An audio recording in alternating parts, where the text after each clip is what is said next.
Hello, hello. So I wanted to pop in today and have a conversation about detoxification because, oh man, I have been in the nutrition and fitness world for a very long time since I started as a personal trainer in oh man, 15 years ago probably. But I've always been into health and wellness. I've had a lot of learning and self-study in my own journey because there's so much noise in the wellness world. There's so much noise, and it can be so difficult to try to sift through everything and figure out what's right and wrong and the trends and the marketing and the ways that you're constantly being sold an idea and sold on the next best thing. And I've always been a person who's kind of rebelled from the mainstream, so I've always been looking for that next best thing. I've always been searching for the next lesser known trend, we'll say, the path less taken, or the one that not everybody knows about yet. So I've always tried to stay ahead in the wellness world. But that also got me in trouble because I latched onto certain concepts that weren't popular yet, which are now popular. Funny to look back at the things I was kind of doing 5, 6, 7 years ago that are now kind of a trend, or something that's being sold, certain diets being sold, certain supplements being pushed, nutrients and vitamins and minerals and all these things that are being kind of used in a way to constantly make you feel you need to buy more of something that you don't have. It keeps you in this loop of trying to be healthy, trying to lose weight, trying to get your life together, trying to heal. It is this hamster wheel of trying to heal. And it continues to be the Band-Aid mechanism of, let's take this supplement, let's do this diet, let's do this vitamin, let's do this mineral, let's do this next best water purifier. All of it is still a disconnection from yourself. It is still a reach out to try to fix you from the outside. No matter how the diet or the product is marketed, that is marketing. That is the point of marketing, is to sell you a product. It's to bring awareness to something that you're lacking and to sell you what you're lacking. If anybody watches Shark Tank, there was a lot of clarity I've gotten just from that show of how everything, and I went to school for retail merchandising and management as well, and marketing, retail marketing. So I actually learned a lot of the stuff in school. There's so much about your marketing slogan and the way you can create these marketing tactics to sell your product to anybody. It's all about selling to get people to think that they need what you're selling. And that is why I continue to struggle in the wellness world and product selling, because I refuse to be a person who's just trying to sell you something else that you don't actually need. While what I'm creating, I feel is beautiful and nourishing and helpful for our wellness, I don't want to feel like I'm trying to convince you that you need it. And that's basically the concept of marketing. So it becomes difficult to be an entrepreneur or having some kind of business and not feel like you're falling into this marketing trap, because that's what it is. We're like in competition almost all the time, even if you don't want to be, with everybody else around you who is in a similar niche that's trying to sell something. So when I talk about wellness, I'm talking to it from a place of activating and relearning to trust in your own intuitive skills. The way for you to discern everything around you, to come back to your own body, your own wisdom of what foods nourish you, what's genuine, what's authentic for you, who's genuine around you, or who's just trying to sell you the next best thing. And bring that power back to you. Not for you to be convinced that I'm the next best thing for you. Because that's not true. While I can offer you guidance along the way and my own experience along the way, the point is for it to be you who is the one being able to discern your environment and making decisions for your own life and making the choices, choosing and exploring, because you will make mistakes along the way. I've made mistakes along the way. Of course I have. And that's where we begin to speak to these topics, because we have made the mistakes and then we've also experienced the successes. We've experienced the parts that bring our own alchemy, the parts that have been the greatest teaching moments. And I've had 3 pregnancies, 3 births, 3 children, and everyone is so different. Every experience, all of the births were different. All the pregnancies were different. All of my children are different. All of their health is different, because all of it was dictated by my pregnancy with them as well. Is it the deciding factor of their health in this world? No, but it creates the foundation. So how we prepare our bodies for pregnancy is so crucial. And letting go of trying to find that best advice from everybody outside of you, and this embodiment practice of learning to trust in yourself again, it doesn't happen overnight, because it's not just listening to your gut. Because often when we're still carrying baggage of our life, these adaptive behaviors we've gained over our lifetime in order to survive, these are self-protective mechanisms. We are layered with self-protective and adaptive behaviors that have allowed us to walk through the world. It's allowed us to continue through certain traumas we've experienced, through certain wounding and abuse, and whatever it is that we've experienced. These adaptive behaviors have helped us in order to survive. Now, the detox process is beginning to unravel all of those layers. It's all been just like this is woven into a shirt. Think of that being these wounds and layers and perceptions and conditioning and traumas that you've experienced in your life, and it's all kind of woven into your being. It's woven into the way you live every day. So they become part of your habit. And that's why habits are so hard to break, because they become a part of the way you live, the way you adapt, the way you numb, the way you... So certain ways of your eating are like emotional eating habits. When you get sad, then you eat a pint of ice cream. When you have your period, you want to eat more of this. Because we're using them as... They're almost being used as excuses. But it's a habit. They're habits that have become a part of the way we live.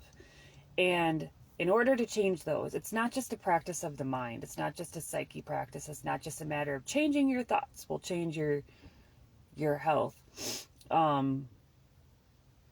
It's not that simple, because you can do all that, the mindfulness that you want, but until you truly allow yourself to sit in the moment of when those habits arise and learn to explore where they come from, why they're there, what they're protecting you from, how you can unravel what is and weave a new pathway for you so that you're no longer living in self-protection in a defensive mechanism. You're living in more of a state of choosing vitality. That state of choice is what will shift your frequency, and it awakens a higher level of consciousness.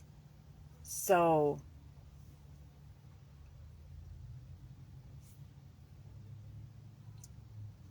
our actions, it's not even as much the action itself, it is the frequency of the action, your intention behind what you're doing. So when I speak to detox, there's multiple layers to it. It's not a trendy weekend detox. It is not a juice cleanse. It is not fasting. It is not a watermelon feast. It is not a diet plan.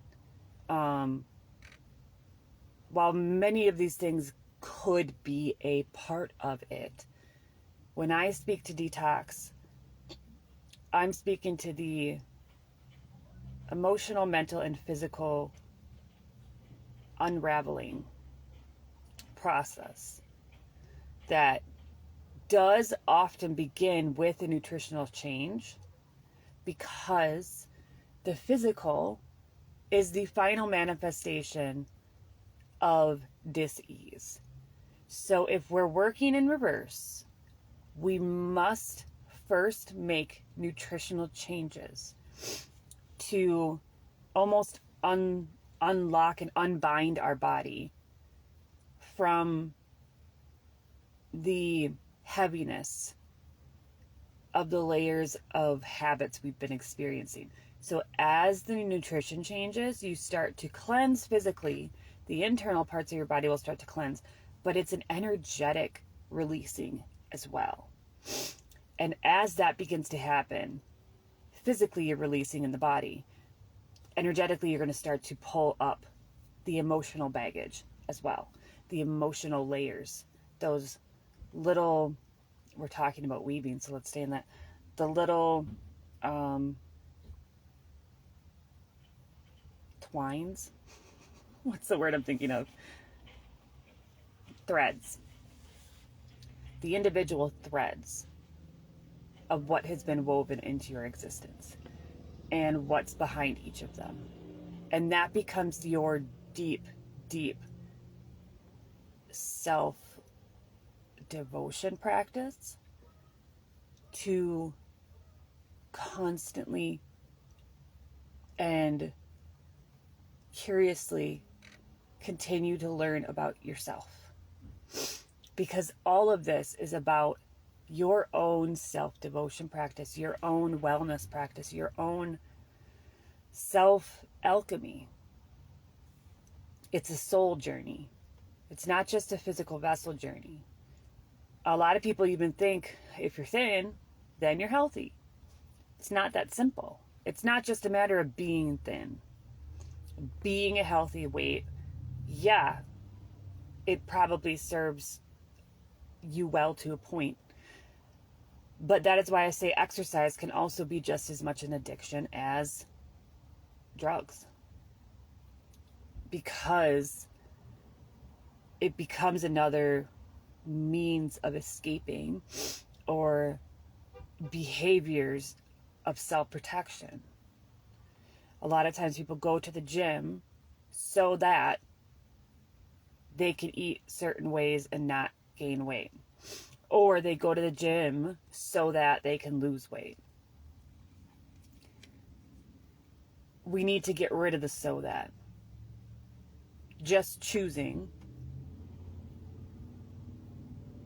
and knowing that that choice you're making is for the best interest of your body, your mind, your emotions, your spirit, your physical being, all of it. So the detoxification process. Our detoxification process is our innate self-regulating ecosystem that we have.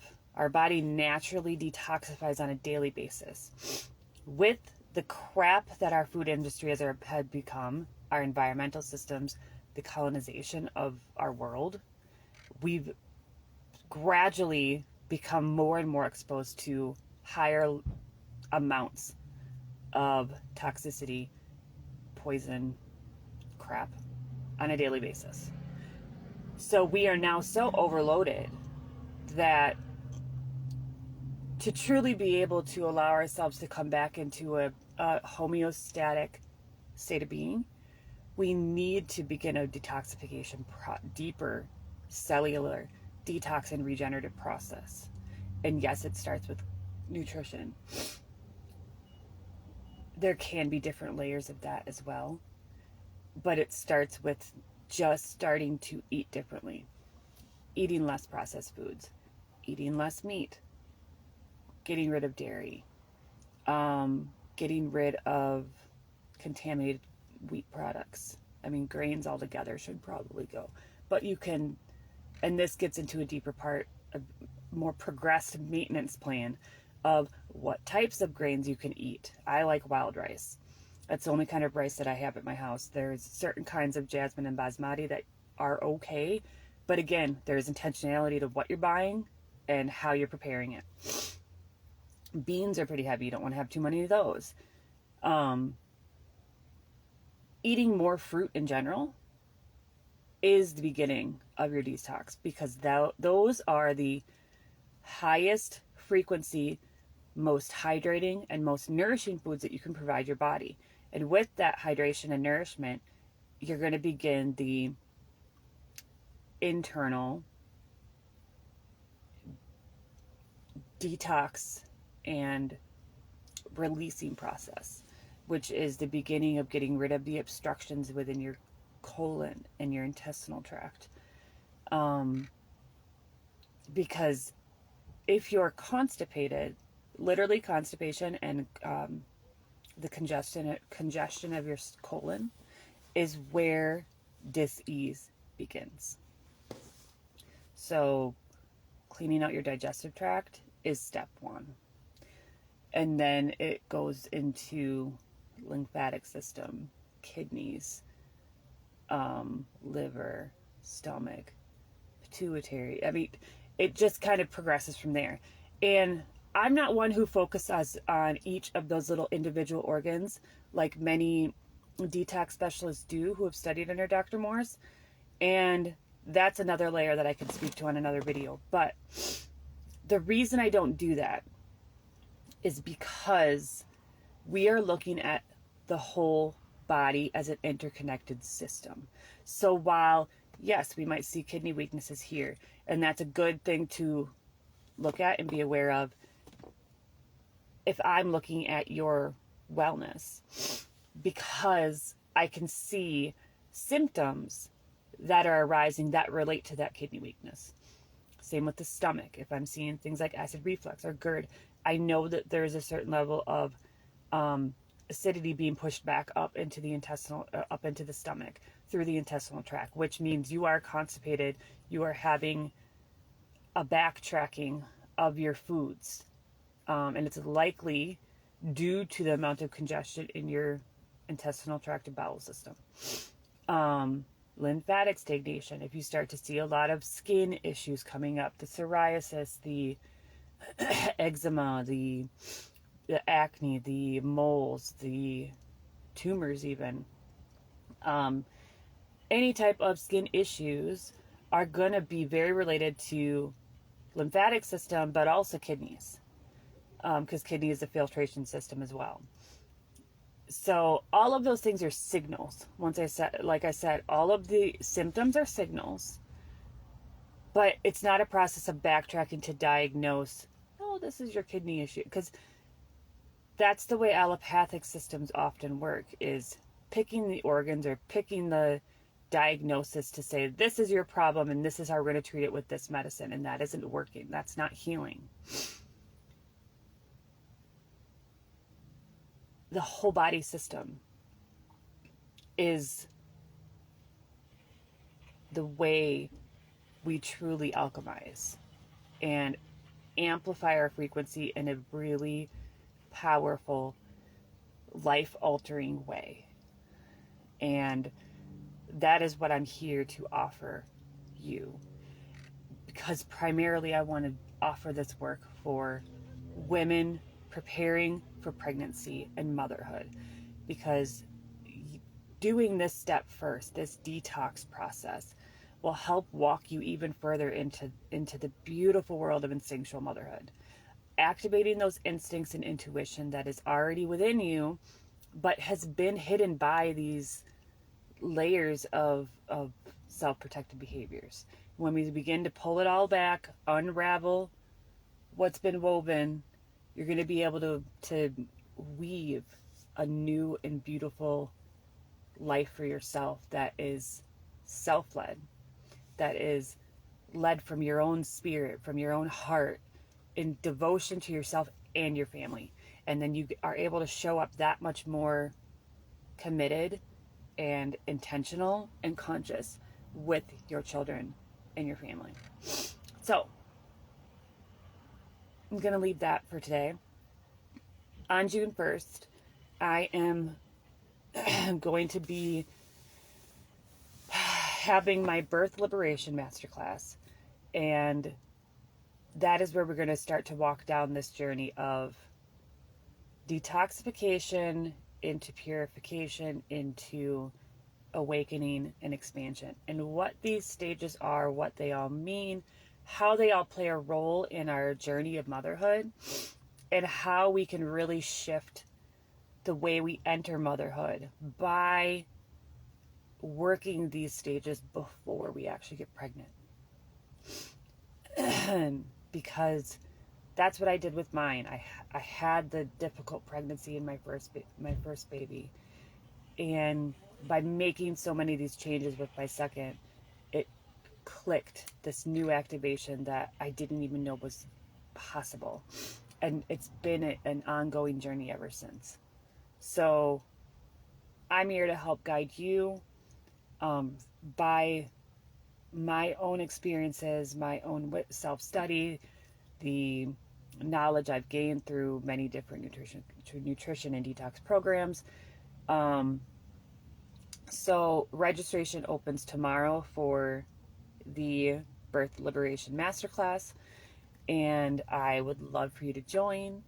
It's pay what you want, whatever you think the value is there. I'm going to leave that up to you for this class. So please register, and before June 1st, you will receive, actually I think the morning of June 1st, you will receive the link for the YouTube Live, which is going to be where I do the masterclass. So, everyone have a wonderful weekend. Thank you, and I love you.